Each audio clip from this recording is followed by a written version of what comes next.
Messieurs les préfets, Monsieur le maire, Mesdames et Messieurs les parlementaires, Mesdames et Messieurs les élus, Mesdames et Messieurs pris en vos grades et qualités, Mesdames, Messieurs, tout d'abord excusez-nous là pour notre retard. Nous étions avec les victimes d'attentats et nous avons vécu un moment d'émotion intense en écoutant leurs témoignages. Et leur témoignage était important pour nous et il était essentiel qu'on puisse les entendre, qu'ils puissent s'exprimer, formuler un certain nombre de propositions et on peut comprendre bien sûr leur immense douleur et leur colère face à ce qu'ils ont vécu et continuent de vivre. Il a été dit au printemps par les magistrats de Marseille, dans le cadre d'une commission d'enquête qui avait été initiée par mon collègue ministre de l'Intérieur et qui alors présidait le groupe LR au Sénat, que nous étions en train de perdre la guerre contre le narcotrafic. Constat terrible. Et si nous sommes ici aujourd'hui, le ministre de l'Intérieur et moi-même, c'est pour conjurer le sort, prouver qu'il n'y a pas de fatalité et montrer que la volonté politique est une arme puissante pour lutter contre cette criminalité organisée. Car la menace que cette criminalité organisée représente est multiforme, grandissante, tentaculaire, elle touche des innocents et sape les fondements de notre République, nous n'arrêtons pas de le dire. Et c'est un nécessaire sursaut dont nous avons besoin pour reprendre les mots de la commission d'enquête sénatoriale sur le narcotrafic. Je salue le président, Jérôme Purin, et le rapporteur Étienne Blanc, je crois qu'ils sont dans la salle parmi nous aujourd'hui.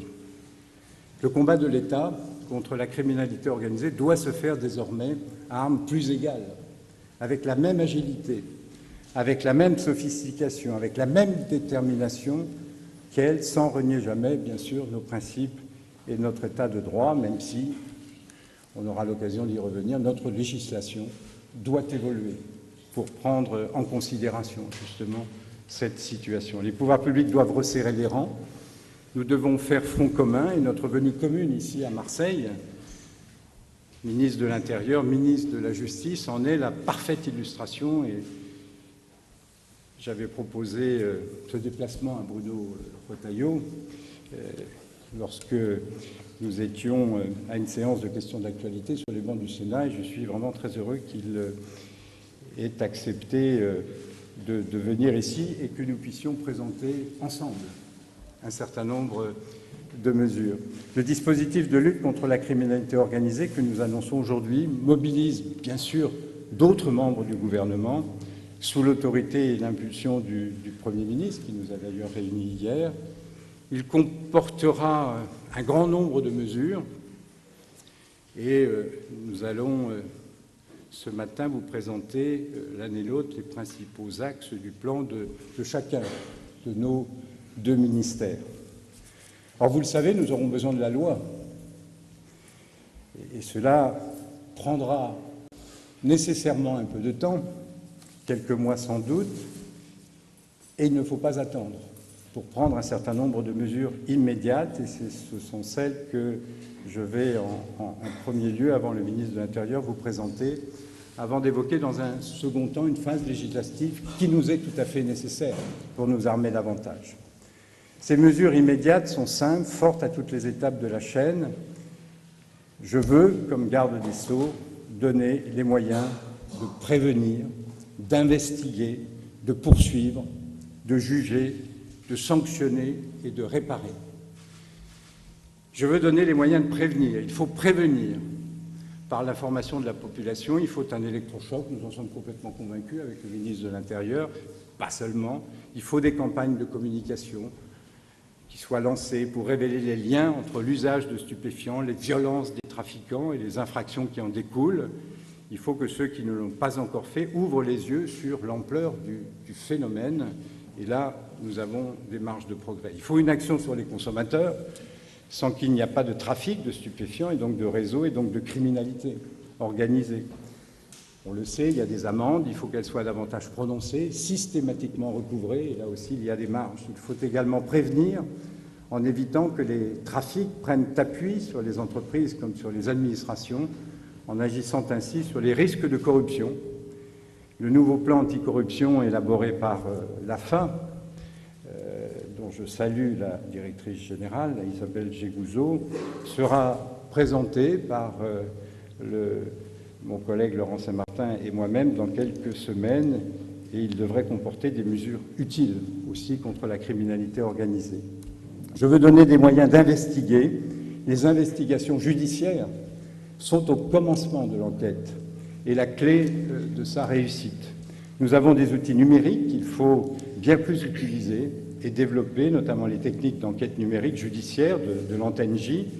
Il faut démanteler les rouages financiers des organisations criminelles en systématisant les investigations financières en la matière pour remonter les circuits financiers, en particulier en mobilisant plus systématiquement les groupes interministériels de recherche. Mais il ne s'agit pas que de nouveaux moyens en France, il nous faut plus de mobilisation européenne et internationale, car la criminalité organisée ne s'arrête pas, malheureusement, à nos frontières. Vis-à-vis des États refuges, il nous faut tenir un langage de vérité pour obtenir des résultats concrets en termes d'entraide et d'extradition. Le ministère de la Justice va projeter un nouveau magistrat dans un État source des trafics avec l'installation d'un magistrat de liaison à Bogota. À chaque fois que cela sera nécessaire, des assistants dédiés à la saisie des avoirs criminels viendront prêter main forte aux magistrats déployés à l'étranger. Parallèlement, nous devons mobiliser nos partenaires européens qui tous, on le voit bien, aussi bien au niveau des réunions que mon collègue peut avoir, que celles que je peux également avoir au niveau des ministres de la Justice, sont à des degrés plus ou moins avancés, affectés par ce fléau. Et nous renforcerons la représentation permanente de la France auprès de l'Union européenne par un 4e magistrat dédié à la criminalité organisée. Le ministère de la Justice défendra la création d'un bouclier judiciaire européen en la matière, en mobilisant les procureurs européens des zones portuaires, en facilitant l'accès par les services enquêteurs aux données numériques des réseaux criminels et en imposant le rehaussement des standards judiciaires dans la lutte contre la criminalité organisée. Troisièmement, je veux donner les moyens de poursuivre. C'est le rôle des parquets. Tous les parquets de France sont concernés par la criminalité organisée qui constitue désormais un contentieux de masse. La coordination, la centralisation de l'information et la spécialisation des équipes sont les leviers essentiels de la lutte. Or, nous ne partons pas de rien. Le traitement judiciaire de la criminalité organisée repose sur une organisation à 3 niveaux, une juridiction nationale, que l'on appelle la JUNALCO, des juridictions interrégionales, les JIRS, et enfin toutes les autres juridictions dites infra-JIRS. Cependant, ce système, censé être pyramidal, n'est pas, ou presque pas, articulé à l'heure actuelle. Il faut changer cela radicalement. Et comme je l'ai annoncé il y a quelques jours, je suis favorable à un pilotage fort constitué autour d'un véritable parquet national. Il donnera beaucoup plus de visibilité et d'efficacité aux équipes remarquables qui œuvrent déjà aujourd'hui sans relâche au sein du parquet de Paris. Je salue Madame la procureure de la République de Paris, contre la criminalité organisée au niveau national et que nous devons aider et renforcer. Pour mettre en place cette nouvelle structure, le Parlement devra légiférer, mais plusieurs leviers déterminants sont déjà à notre main. Et même à ma main, en tant que garde des Sceaux, elle ne tremblera pas pour mobiliser dès à présent toute la puissance de l'appareil judiciaire et structurer tout ce qui doit l'être sans attendre. Il nous faut, je l'ai dit, une coordination. Elle passe par un chaînage et une transmission systématique de l'information de la base au sommet, des parquets locaux jusqu'au GIRS au niveau régional et à la JUNALCO au niveau national. Cette transmission d'informations sera désormais pleinement obligatoire.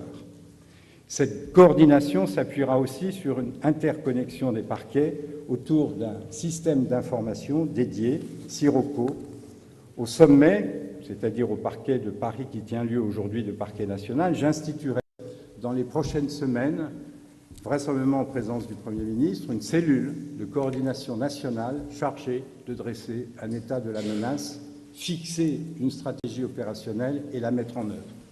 Elle sera composée de magistrats, mais aussi, je le souhaite, de représentants des autres ministères concernés, intérieur, finances notamment, et d'analystes criminels. Je sais que la procureure de Paris est pleinement mobilisée pour que cette montée en puissance réussisse et que nous avancions très vite vers ce pilotage national dont nous avons tant besoin et qui sera, je l'ai dit, renforcé par l'intervention du législateur le moment venu. Cela passera aussi par le renforcement de ses effectifs. Les équipes du parquet de Paris travaillant sur la lutte contre la criminalité organisée au niveau national seront ainsi renforcées de 40% au niveau de leurs effectifs. De même, les effectifs dans les GIR seront sanctuarisés sur l'ensemble du territoire, et notamment à Marseille, et nous renforcerons également les parquets qui en ont besoin. Quatrièmement, je veux donner les moyens de juger. Cela ne suffit pas de renforcer l'investigation et les poursuites si nous ne sommes pas capables de juger. J'ai déjà eu l'occasion de tirer la sonnette d'alarme sur nos délais d'audiencement criminel et correctionnel. Les jugements des affaires de criminalité organisée ne font pas exception. Nous créerons ainsi 5 postes de juges supplémentaires à Paris et l'équipe autour des magistrats sera consolidée et nous renforcerons également ce qui doit l'être dans les GIRS. Cinquièmement, je veux donner les moyens de punir. En matière de criminalité organisée, punir signifie le plus souvent incarcérer, pour ne pas faire de la détention une caisse de résonance de ces réseaux criminels, comme ça l'est, parfois en ce moment. Il est nécessaire d'instaurer un dispositif de détection fine des profils de détenus du haut du spectre. Il faut aussi adapter leur prise en charge, avec la création de quartiers spécifiques pour empêcher la poursuite de l'activité criminelle depuis les murs de nos prisons, ce qui est inentendable, à la fois pour les responsables politiques que nous sommes, mais également pour les citoyens. En complément, il faut identifier des établissements en mesure d'accueillir ces détenus à la dangerosité élevée, établir un plan de sécurisation des quartiers d'isolement et renforcer les outils opérationnels permettant d'entraver toute action depuis les détentions, notamment avec les dispositifs de lutte anti-drone. Des mesures spécifiques sont déjà menées à Marseille et sont des exemples à suivre, comme le quasi-doublement des places de quartier d'isolement au Beaumet, la mise en place d'une équipe cynotechnique, le déploiement de dispositifs de brouillage mobile efficaces au sein des quartiers d'isolement, la tenue de réunions mensuelles entre la GIRS de Marseille, les forces de sécurité intérieure et l'administration pénitentiaire. Enfin, la livraison aujourd'hui des premiers véhicules d'extraction judiciaire, nouvelle génération, aux équipements renforcés, permettra de mieux garantir la sécurité des personnels pénitentiaires, notamment dans les affaires de criminalité organisée. Ce sont les mesures qui ont été prises, malheureusement, après le drame d'Incarville. Au-delà de l'incarcération, nous sommes conscients aussi qu'il faut frapper les criminels au portefeuille en renforçant les possibilités de saisie, de confiscation judiciaire pour que le crime, et particulièrement le crime organisé, ne paie pas. Et punir, cela doit prendre des formes adaptées lorsqu'il s'agit de mineurs. Et on a vu à travers, malheureusement, les exemples qui nous ont été cités par les victimes que les mineurs sont très concernés. L'un des aspects dramatiques de cette criminalité est qu'elle concerne des mineurs, impliqués parfois dès le plus jeune âge dans des faits d'une violence et d'une gravité impensable. Beaucoup a déjà été fait par la protection judiciaire de la jeunesse et par les acteurs de la justice des mineurs, notamment aussi à Marseille. Il faut aller plus loin. Il est indispensable de diversifier les réponses en fonction du degré d'implication, en développant le dispositif de guetteurs mineurs, initié à Marseille, en mettant en place un accueil de jour dédié, en multipliant les capacités d'accueil en centres éducatifs fermés pour les mineurs les plus ancrés dans la délinquance. Et en complément, l'accord cadre justice-armée déjà existant sera consolidé et étendu aux forces de sécurité intérieure afin que ces dernières puissent intervenir dans la prise en charge des mineurs délinquants aux côtés de la protection judiciaire de la jeunesse. Sixièmement, je tiens à ce qu'on n'oublie pas les victimes. Vous le savez, le garde des Sceaux et le ministre chargé des victimes, nous venons de rencontrer les familles, les associations. Je veux leur dire, bien sûr, tout mon soutien et la mobilisation de la chancellerie. Une mission particulière sera confiée à la déléguée interministérielle à l'aide aux victimes, Alexandra Louis, qui est présente ici, pour évaluer les besoins spécifiques des victimes de la criminalité organisée au plus près du terrain, sur l'ensemble du territoire. Il est de notre devoir de ne pas les laisser seuls face à ce fléau. Nous devons soutenir les associations, mais aussi et partout ailleurs. Ces associations font un travail remarquable à Marseille et partout ailleurs, et il faut pouvoir bien sûr les encourager. Ce sont des partenaires essentiels de la justice qui se mobilisent dans l'urgence, mais également sur le long terme pour aider celles et ceux qui souffrent des conséquences d'actes extrêmement violents et de la stigmatisation qui peut en découler simplement parce qu'ils vivent et travaillent sur les lieux pris pour cible par les trafics. Le principe du prendre au criminel pour rendre aux victimes sera favorisé à travers notamment les affectations sociales des biens confisqués, à l'exemple d'une maison, là aussi, confisquée à Marseille, un trafiquant de stupéfiants, au profit de l'accueil et de l'hébergement de victimes d'infractions en 2023. Et puis, c'est l'autre volet, nous devons, avec les parlementaires, faire évoluer l'arsenal législatif, notamment à travers ou à partir de la proposition de loi qui vise à sortir la France du piège du narcotrafic, dont les sénateurs Étienne Blanc et Jérôme Durin sont les auteurs. Les dispositions les plus structurantes pour le garde des Sceaux que je suis sont celles qui permettent d'améliorer le régime des repentis. Ce régime est en effet à repenser en créant un statut du collaborateur de justice, en intégrant de nouvelles infractions et des niveaux de peine plus incitatifs, d'étendre certains moyens d'enquête dérogatoires. L'application du régime procédural complet relatif à la criminalité de délinquance organisée pourrait être étendue aux faits de corruption commis en lien avec des organisations criminelles ou envisager une hyper-prolongation médicale des gardes à vue dans le cas des mules. Permettre aussi le partage des informations judiciaires aux services de renseignement. La transmission aux services de renseignement d'informations recueillies dans les dossiers judiciaires pourrait être étendue aux infractions liées à la criminalité organisée afin d'exploiter leur potentiel. D'autres mesures pourraient être envisagées et nous les soumettrons aux parlementaires. Je pense à notamment l'extension du champ des cours d'assises spécialement composées. Le champ des cours d'assises spécialement composées, déjà prévu pour les affaires de terrorisme, gagnerait, je pense, à être étendu aux crimes en bande organisée et aux crimes d'association de malfaiteurs en vue de commettre ces crimes. Cette professionnalisation des cours permettrait d'éloigner le risque de pression exercée sur les jurés en vue d'orienter la décision judiciaire finale. Il me semble qu'il faudrait aussi créer une infraction d'association des malfaiteurs au niveau criminel. Cette nouvelle infraction d'association de malfaiteurs pour les crimes en bande organisée devrait pouvoir être étendue aux assassinats et être assortie d'une peine de réclusion criminelle. Enfin, adapter le cadre judiciaire aux mineurs concernés, tout en conservant bien sûr la spécificité de la justice des mineurs. Il faut mettre un terme à l'idée fausse selon lesquelles minorité serait synonyme d'impunité. Les conditions permettant d'écarter l'excuse de minorité seront assouplies pour les plus de 16 ans et les infractions les plus graves commises en situation de récidive légale. Une déclinaison de la comparution immédiate pour les mineurs de plus de 16 ans et les infractions les plus graves devrait en outre être créée. Le Premier ministre l'a proposé dans le cadre de sa déclaration de politique générale et nous sommes en train de réfléchir à un certain nombre de propositions qui pourraient aller dans ce sens. Il y a également des propositions de loi qui sont déposées.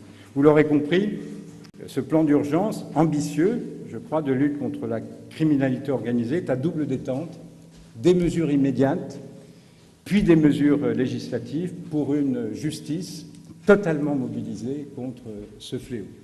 Merci pour votre attention et je cède la parole et le relais au ministre de l'Intérieur. Merci, cher Didier. Merci, monsieur le garde des Sceaux. Pour être précautionneux avec votre patience, je vais m'adresser simplement à vous tous en vos grades et qualités.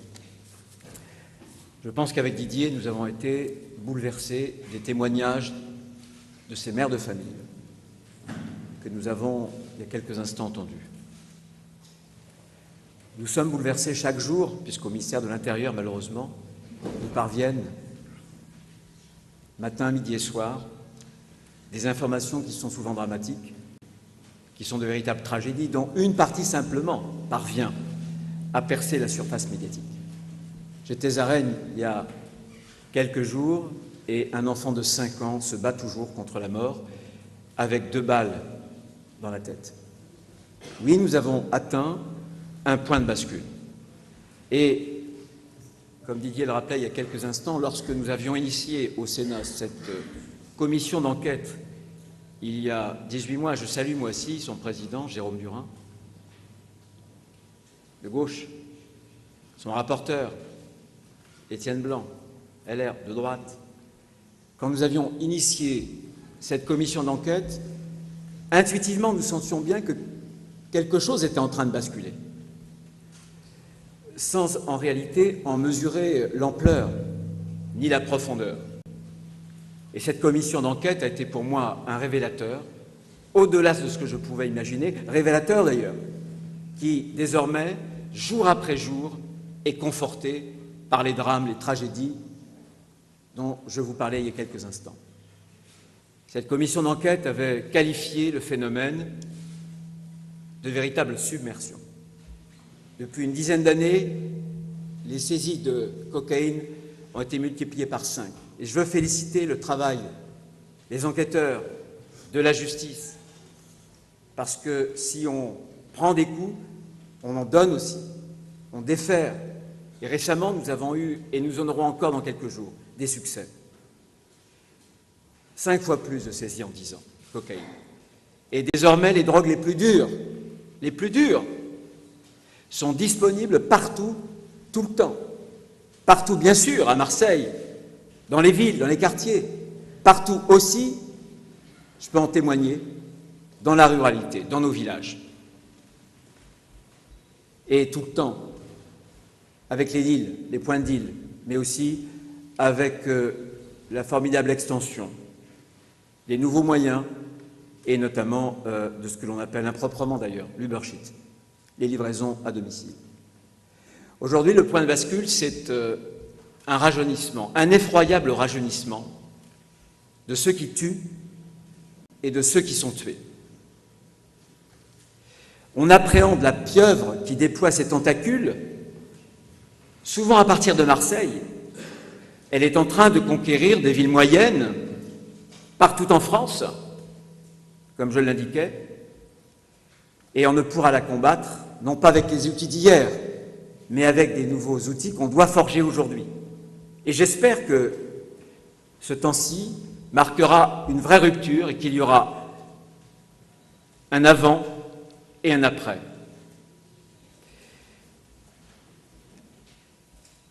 Comme le terrorisme. J'ai souvent pris cette comparaison. Je conclurai d'ailleurs par là. La menace que représente le narcotrafic, le crime organisé, est bien entendu une menace en termes de sauvagerie, de violence. C'est une cause racine de tant d'autres délits et de crimes. Mais c'est une menace existentielle contre nos institutions, contre notre démocratie. La pieuvre menace désormais, notamment à travers le phénomène de corruption, la pieuvre menace aussi les intérêts fondamentaux de notre nation. Mais il n'est pas trop tard pour réagir, bien évidemment. C'est ce qu'ont proposé les sénateurs. Cette semaine, la conférence des présidents du Sénat a inscrit à l'ordre du jour le véhicule législatif sur lequel nous allons nous appuyer, qu'il faudra sans doute compléter en bonne entente, gouvernement, exécutif, législatif, sénateur, et ce sera un point qui sera extrêmement important.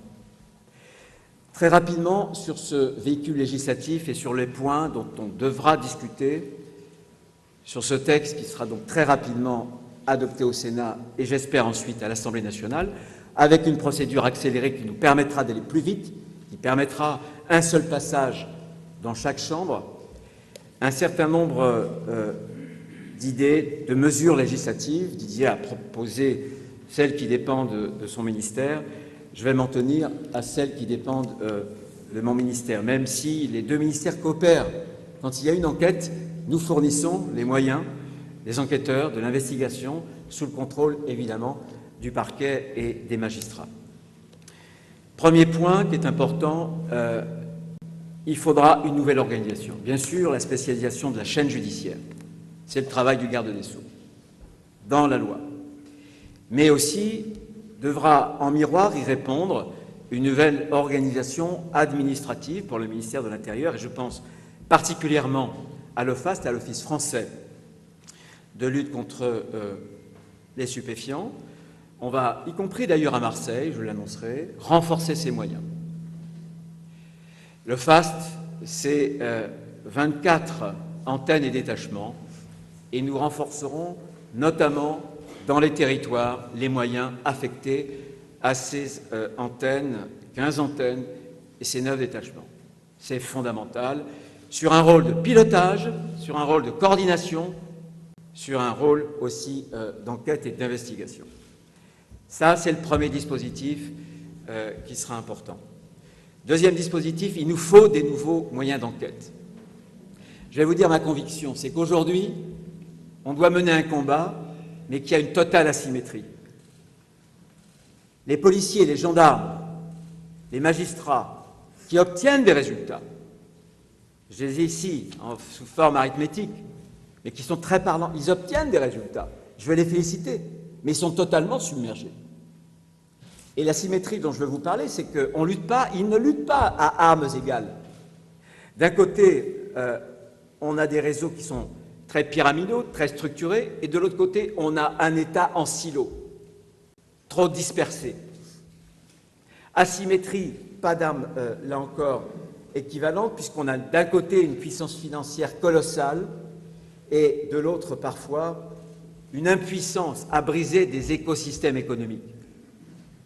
Pas d'armes à égalité lorsque les moyens technologiques dont je parlais tout à l'heure permettent à ces réseaux d'utiliser désormais les drones pour les livraisons, évidemment les réseaux les plus modernes cryptés, évidemment maintenant des imprimantes 3D pour faire à domicile des armes, oui, des armes. Et donc nous, on doit se mettre à niveau. Ce deuxième point qui sera inscrit dans la proposition, en tout cas dans la loi qui sera, j'espère, bien votée, les nouveaux outils d'enquête, il y aura sans doute un statut du repenti qui est important pour les enquêteurs, qui est important aussi pour la justice. Il faut qu'on protège les enquêteurs qui sont au contact d'informateurs. Moi, j'ai un commissaire à Paris qui a fait être condamné parce qu'il était en contact avec un éducateur. Si vous n'avez pas des informateurs, vous n'obtenez pas de résultats. Je souhaite qu'on puisse avoir un cadre légal qui protège ce travail. Ensuite, il nous faut des techniques spéciales de renseignement. Et je me souviens très bien dans les années passées, dans les années 2000, où on a forgé des nouvelles, dans la loi bien sûr, on a forgé des nouveaux instruments d'enquête, notamment de captation à distance de sons et d'images, parfois aussi avec des logiciels qui vous permettent de déformer la voix, de déformer le visage pour pénétrer virtuellement dans les réseaux. L'idée du coffre-fort, d'une procédure qui permette, au moment de l'enquête, de faire en sorte que les narcotrafiquants n'aient pas accès, au nom des informateurs, à certaines techniques, parce que sinon, elles seront grillées totalement, est une bonne idée qu'il faudra évidemment reprendre. de même que la généralisation de la pseudonymisation de nos enquêteurs. Et enfin, un autre point, je ne peux pas les citer tous, il faudra pour les enquêteurs avoir la possibilité d'utiliser, là encore, une identité d'emprunt numérique. Ça, c'est le deuxième bloc qui concerne plus spécifiquement des techniques d'enquête qui vont nous mettre à niveau, y compris de renseignement, pour capter des informations à grande échelle, comme on a fait exactement, comme on le fait, et encore aujourd'hui, où je peux vous dire que tous les mois, nos services sont en train de neutraliser des tentatives d'attentats terroristes. Et on le fait avec des techniques d'enquête qu'on doit pouvoir transposer sur la criminalité organisée. Le troisième point, le troisième bloc de ces mesures, c'est le patrimoine des trafiquants. Bien entendu, Al Capone est tombé sur une enquête fiscale et non pas sur une enquête de stupéfiants. Il faut là aussi frapper au portefeuille. Didier l'a indiqué tout à l'heure. Il faut donner au préfet le pouvoir de fermer des commerces de blanchiment. Un préfet aujourd'hui, un préfet de Marseille, ne peut fermer qu'un certain nombre de commerces, notamment avec des débits de boissons. Mais quand on a d'autres commerces dont on sait parfaitement que ce sont des machines à blanchir, alors là, on ne peut pas y toucher. Est-ce que c'est normal? Est-ce que c'est compréhensible? Non, bien entendu. Donc il faudra le faire. Soumettre les loueurs de véhicules aux obligations de vérification de l'origine des fonds. Croyez-moi, pour cela, les gendarmes, les policiers savent très bien de quoi je veux parler. Créer une injonction de justification de ressources inexpliquées. Évidemment, tu roules en grosse cylindrée. Très bien, on inverse la charge de la preuve. Fais-nous la preuve, donne-nous la preuve du financement de cette acquisition. Rendre obligatoire l'ouverture d'une enquête patrimoniale dans des affaires de stupéfiants. Scanner l'ensemble du patrimoine, parce qu'on apprendra des choses intéressantes. Et créer une procédure administrative d'urgence de gel des avoirs. C'est fondamental. Il faut que le jeune qui vend de la drogue ait l'interdiction de paraître sur et autour de son point de deal. Fondamental, cette notion de territoire. Il faut que le délinquant qui trafique puisse être expulsé de son logement. Il n'a plus rien à faire, y compris dans les logements sociaux. Plus rien à faire. Il faut que le commerçant qui est véreux et qui blanchit subisse, là encore, la fermeture de son commerce. Et il faut que le voyou qui roule en grosse cylindrée puisse, là encore, s'expliquer sur le financement de son véhicule. Quatrième et avant-dernier point, assainir des zones de non-droit. Prononcer des interdictions de paraître sur les points de deal, je viens d'en parler. Permettre l'expulsion de leur logement des délinquants qui trafiquent et les couper des aides sociales. Je veux féliciter le préfet de police, puisqu'on généralisera, il n'y a pas besoin de la loi pour le faire. Je vous en parlerai des enquêtes à 360 degrés. Comment est-il concevable qu'une famille connue pour ses antécédents, 8 ou 9 membres, puisse avoir chaque mois, non pas 9 000 € comme je l'ai annoncé dans un média hier, mais 15 000 € d'aide sociale. Est-ce que ce n'est pas choquant? Bien sûr. Et lutter contre la livraison à domicile en créant une procédure de demande de retrait par Pharos, plateforme que vous connaissez bien et qui fonctionne bien, des sites promouvant la vente de produits stupéfiants. Parce qu'aujourd'hui, au moment où je vous parle, on pourrait, les uns avec les autres, avec un grand écran, vous montrer comment on trouve les prix, les moyens de se procurer les drogues, etc., etc. Et enfin, lutter contre la corruption.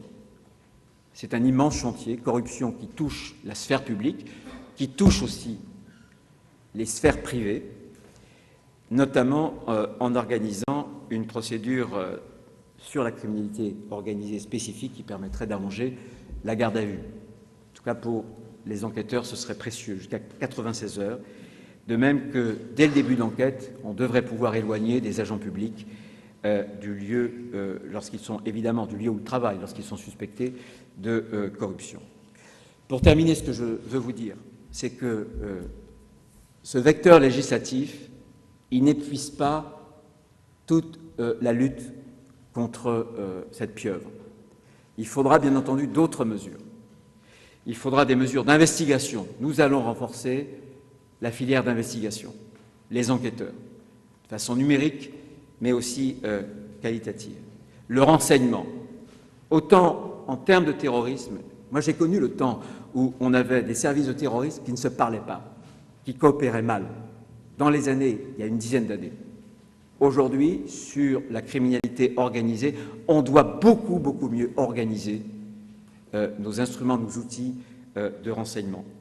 Il faudra détruire, briser les écosystèmes économiques. Je vous parle des enquêtes à 360 degrés.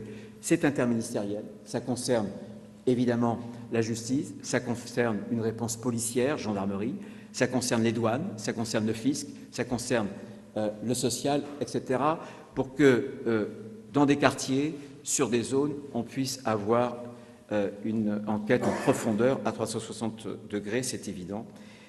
Et je présenterai dans quelques semaines un plan anti-stupéfiant qui devra tirer les leçons de tout ce que j'ai pu vous dire. Pour terminer, c'est une cause nationale. Si j'ai souvent utilisé le parallèle avec les terrorismes, ce n'est pas seulement par souci de pédagogie. Je pense que la menace existentielle, c'est la même chose. On a plus de victimes, d'ailleurs, entre nous, chaque année qui passe, en matière de criminalité organisée. Mais on voit bien que la conquête de territoire, c'est la même logique. La conquête des esprits, ces jeunes, souvent déstructurés, le contrôle des esprits, c'est fondamental. Et par conséquent, on doit élever cette cause à une cause nationale. C'est un combat national qui prendra des années. Avec Didier Migaud, nous ne sommes pas venus vous dire que parce qu'on fait une conférence de presse aujourd'hui, parce qu'on va demain voter une loi, après-demain, la pieuvre périra. Il faudra des années. C'est le combat, vraisemblablement, de 10, 15 ans ou 20 ans. Mais lorsqu'il y a une volonté politique, ce combat, on peut le gagner. L'exemple de l'Italie, d'autres, nous le gagnerons. Mais il sera difficile. Et il devra engager l'ensemble des forces de l'État. L'ensemble des forces de l'État. Il ne faut pas méconnaître ces difficultés. Et je terminerai en disant qu'on a besoin, quand on engage un combat de cette sorte-là, qu'on gagnera bien sûr, d'unité nationale. Combat national, cause nationale, unité nationale. Et je suis très heureux, moi, qu'il y ait un texte de loi qui soit porté par la droite et par la gauche. Et je suis certain, le Sénat, c'est un peu plus facile, il y a une majorité. À l'Assemblée, il n'y en a pas. Mais je suis certain qu'à l'Assemblée, ce texte de loi trouvera aussi une très large majorité, la majorité de tous les députés, tous les parlementaires, toutes celles et ceux qui ont chevillé au corps le sens de l'intérêt général et de l'intérêt supérieur de la nation. Merci de votre attention. Merci. Qu'est-ce qui se passe maintenant? D'accord. Est-ce qu'il y a éventuellement des questions? Ça se fait là? Comment?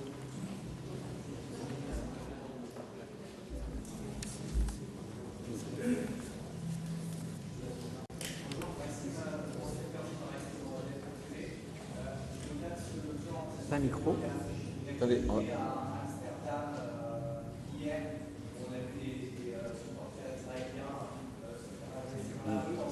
Match France-Israël de jeudi prochain. Est-ce que vous avez une réaction à ce qui s'est passé? Est-ce que vous allez prendre des mesures particulières? Ce qui s'est passé à Amsterdam est inacceptable. C'est le déploiement à grande échelle de l'antisémitisme. Depuis plusieurs jours et plusieurs semaines, nous travaillons avec Laurent Nunez, le préfet de police de Paris. On s'est d'abord interrogé pour savoir si le match France-Israël du 14 novembre prochain devait se dérouler là où il doit se dérouler, au Stade de France, ou bien si on devait le transférer au Parc des Princes. Nous avons pris la décision du déroulement dans son lieu d'origine, où il devait se dérouler, c'est-à-dire, vous le savez, au Stade de France. Et nous prendrons tous les moyens, pour que, évidemment, il se déroule dans de bonnes conditions. Je sais que j'entends des voix pour nous dire il faut reculer, il faut le déplacer, il faut le transférer.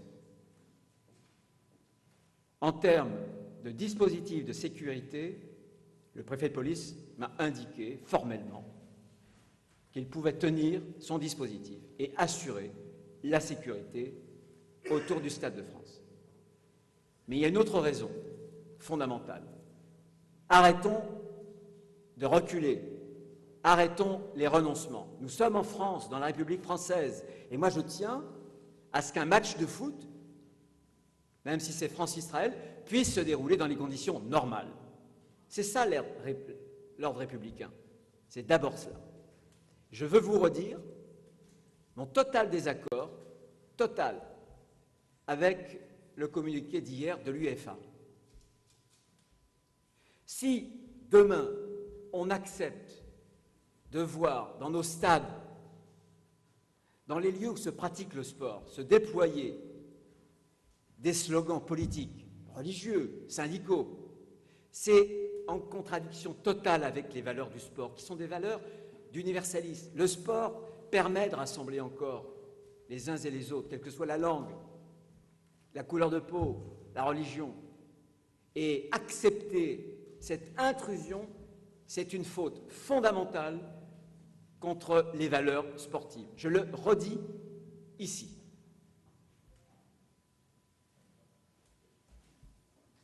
Oui, madame. Oui, pardon, Christelle Méral, France Télévisions.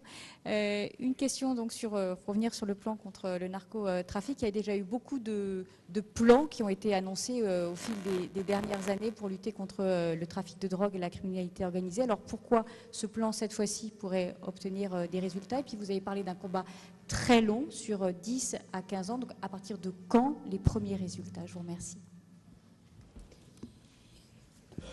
On constate une menace qui est présente, vous avez raison, depuis un certain nombre d'années. D'ailleurs, c'est bien pour cela qu'il y a 4 ans, la justice avait mis en place la Junalco, les GIRS, et c'était déjà organisé. Mais on voit que cette menace est grandissante. Elle a pris, comme nous sommes efforcés de l'expliquer, une dimension nouvelle. Elle a franchi un palier, et ça nécessite de la part de l'État une mobilisation plus forte encore. Donc, je pense que ce plan est fort, en tout cas en ce qui concerne l'organisation de la justice. C'est la première fois qu'on va se donner des moyens aussi importants pour lutter contre cette criminalité organisée. On va nous-mêmes changer de dimension. Je vais bien sûr en parler avec l'ensemble des magistrats qui sont concernés par cela, mais nous allons voir comment nous pouvons travailler tous ensemble beaucoup plus efficacement pour effectivement investiguer mieux et puis faire en sorte de mettre le juge du siège en mesure d'audiencer les affaires criminelles et de les juger. Parce qu'il n'y a rien de pire qu'effectivement les crimes restent impunis. Donc voilà, il faut qu'on mobilise tous nos moyens. Alors, les résultats, on sera... Comment vous dire qu'on va obtenir des résultats dès l'année prochaine? Nous préférons être sincères avec vous. C'est un combat qui peut être long, compte tenu, je dirais, des criminels que nous avons en face de nous, qui disposent de moyens considérables, et vous ne gagnez pas une guerre dans des délais extrêmement rapides. Mais sachez que nous ne céderons pas, de la même façon que le ministre de l'Intérieur a dit qu'il ne fallait pas céder, y compris dans les ententes sportives, par rapport à un certain nombre de valeurs qui sont les nôtres. Face à la criminalité organisée, il faut qu'on s'organise de la même manière que contre le terrorisme. Et je suis persuadé que nous finirons par l'emporter. Un mot pour dire que déjà, il y a des résultats. Je veux quand même rendre hommage aux enquêteurs, policiers. On a ici le directeur de la gendarmerie nationale et aux magistrats. Pour cette année, on a pratiquement 9 tonnes de cannabis. C'est 40% déjà, alors qu'on n'est pas encore au mois de décembre, par rapport à l'année précédente. Les homicides, moins 57%. 2409 personnes mises en cause, plus 54% mises en cause pour le trafic de stupéfiants. Mais il y a une submersion. Et je pense qu'aujourd'hui, ce qu'on propose, ce n'est pas un changement de degré, ce n'est pas un énième plan. D'ailleurs, j'ai pris soin de vous dire qu'il y aurait un vecteur législatif, mais ce vecteur législatif va transformer profondément les moyens, nos armes, pour qu'il y ait une meilleure symétrie. Mais que c'est une réforme qui va être en profondeur et l'appareil d'ensemble de l'État va être en ligne dans une cause nationale pour gagner cette guerre. Voilà. Et je ne doute pas qu'il y ait des résultats. J'en suis certain. Comme on a eu des résultats avec le terrorisme. Depuis le début de l'année, c'est une petite dizaine d'attentats qu'on a déjoués. Il y a encore une quinzaine de jours. Ça ne se voit pas, ça ne s'entend pas, ça ne se comptabilise pas, je le dis. Voilà. Simplement, on peut évidemment un jour, demain peut-être, avoir un attentat réussi. Mais vous n'imaginez pas, depuis Mohamed Merah, 2012, et puis la triste année de sang, 2015, les progrès que nous avons faits en termes de renseignement, de pilotage, de coordination, de technique d'enquête, etc. Et tout cela a abouti à des résultats. Eh bien, il y aura des résultats dans la durée. La vie politique, ce n'est pas des coups de communication. La vie politique, c'est aussi de la constance et de la cohérence. Et ce qu'on est en train de mettre en place, précisément, c'est cette constance et cette cohérence. TF1 LCI, sur la circulation des téléphones portables en prison, comment expliquer qu'ils circulent aussi facilement? Et surtout, qu'est-ce que vous comptez mettre en place pour lutter contre la circulation des téléphones portables? Je me pose la même question que vous, comme tous les citoyens. Alors, il y a des mesures qui sont prises dans le budget de la justice, dans le budget de la direction de l'administration pénitentiaire. Vous avez toute cette lutte contre les drones, vous avez la couverture des cours, vous avez des portiques, mais la technique des portables a tellement évolué qu'effectivement, on court après la possibilité de pouvoir identifier celles et ceux qui passent les portables. Donc voilà, il faut qu'on se mobilise. Il y a une façon aussi de répondre à cette situation, c'est de pouvoir identifier ces trafiquants, on commence à les connaître, et de les mettre dans des quartiers isolés, parce que c'est beaucoup plus facile de brouiller, si par exemple ils arrivent à avoir encore, malgré toutes les dispositions que l'on prend des téléphones portables, il faut arriver à brouiller complètement toute communication avec l'extérieur. D'où la nécessité, justement, de les mettre dans des quartiers sécurisés, de la même façon qu'on met des radicalisés ou des terroristes dans ces quartiers isolés et sécurisés. Et nous sommes en train d'y travailler pour voir les places qui pourraient être libérées pour permettre d'organiser ces transferts. Là aussi, c'est une situation qui n'est pas acceptable et nous prenons toutes les dispositions pour faire en sorte que ça ne puisse pas se renouveler. Julie Pacorel pour l'AFP. Est-ce que vous pouvez nous détailler, chacun pour votre ministère, les moyens exacts qui sont mis en œuvre pour Marseille? Vous avez parlé d'un renforcement des moyens, on a compris dans différentes catégories de... Non. On voudrait savoir spécifiquement pour Marseille comment ça va se passer. C'est à voir, j'ai dit qu'on allait conforter une cellule nationale qui se met, que nous allons mettre en place au niveau du parquet de Paris. Nous allons donner des moyens supplémentaires à la Junalco. Nous allons donner des moyens supplémentaires au GIRS. Et j'entends les demandes qui sont faites sur Marseille. J'en disais un mot tout à l'heure au directeur des services judiciaires. Il va falloir que nous prenions un certain nombre de dispositions pour renforcer les moyens de la justice au niveau de Marseille. Même chose en ce qui concerne, bien sûr, l'administration pénitentiaire. Mais on aura l'occasion de vous concrétiser ces moyens supplémentaires je l'espère, dans quelques temps. Mais nous n'oublions pas Marseille. Bon, si nous sommes là à Marseille, c'est bien parce que Marseille connaît une situation que commencent à connaître beaucoup d'autres agglomérations et de villes. Il ne faut pas non plus stigmatiser Marseille. Ce n'est pas du tout l'objet en venant ici. mais nous souhaitons montrer en tout cas notre volonté et les moyens vont venir. J'ai pris l'engagement et ça se concrétisera. Et pour ce qui concerne le ministère, sur Marseille, on va faire un effort quasiment sans précédent pour les enquêteurs, les investigations.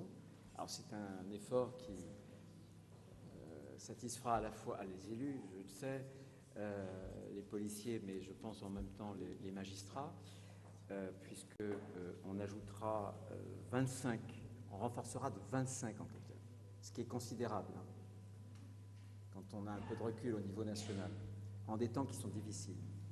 Et on échelonnera l'an prochain 95 policiers supplémentaires de voie publique. Donc ce sont des efforts qui sont très importants.